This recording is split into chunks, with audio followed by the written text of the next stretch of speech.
उत्कर्ष ओडिशा को शीर्ष में पहुँचाइबा पाई एठी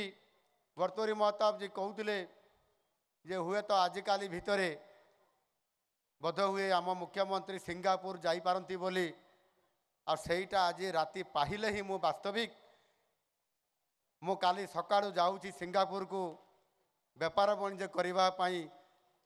एठी मुख्यमंत्री हिसाब से नुहे जड़े साधव पुओ हिसाब से एवं सिंगापुर निश्चित भाव में व्यापार वाणिज्य करी आम ये ओडिशा को धन संपत्ति नहीं मु निश्चित भाव में आसबि आउ जाऊँगी एणे वास्तव में आमको जिते बड़े ये कथा मन पड़े जदि आमे से दिन व्यापार वाणिज्य को भूली जावा आउ आज जदि आमे व्यापार करवा नहीं आम संस्कृति को देखा नहीं आमर ऐक्य परंपरा को बजाय रखापी आम कार्यक्रम करवा नहीं ताले आमे सही ओडिया दिने केते बड़े कोढ़िया होगी रहीजा आमको आउ कहीं पचारे ना भारत वर्ष में आउ से आमको जागृत हाँपाई पड़ो कम करने पड़ो निश्चित भाव में आपण मानक ये लोकंकर सरकार हिसाब से लोकंकर मुख्यमंत्री हिसाब से पीपुल सीएम हिसाब से मुझे प्रतिश्रुति देवी आगामी दिन में ये कटक को आधुनिक सहर करा एवं विशेष करी ये आपंकर जो महानदी अच्छी महानदी विहार निश्चित भाव में आम बजेट रे रखीचु पैसा मु घोषणा कौन करी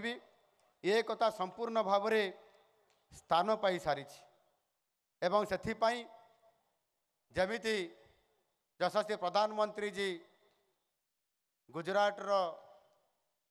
आपंकर अहमदाबाद रे आपंकर रिवर फ्रंट करिसंती ठीक से बड़ी भाव में ओडिशा रे मध्य आम सरकार आसिक प्रथम थर भाव में साबरमती रिवर फ्रंट प्रकल्प रो अनुरूप भाव में ये महानदी रे मध्य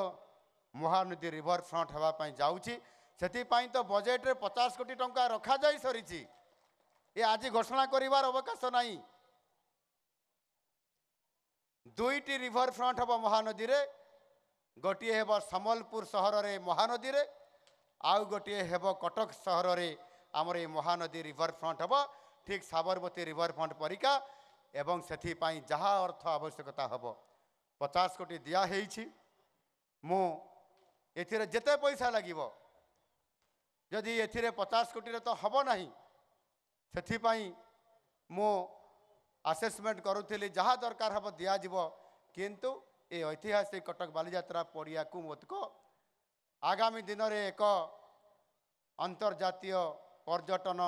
क्षेत्र मान्यता देवाई जिते बड़े आम ये बालीजात्रा को देवाई जावा से पर्यटन मान्यता देवा सहित जहाँ कि यूनेस्को हेरिटेज रो मान्यता सहित ये ऐतिहासिक बालीजात्रा को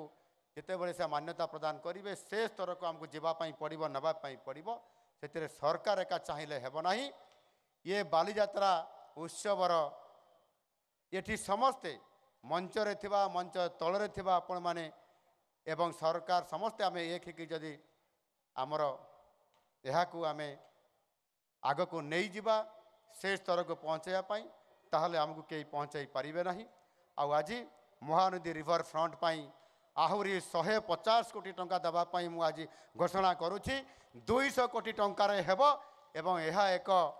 अनुरूप भाव में साबरमती रिवर फ्रंट परिका ये महानदी रिवर फ्रंट निश्चित भाव में गठन करा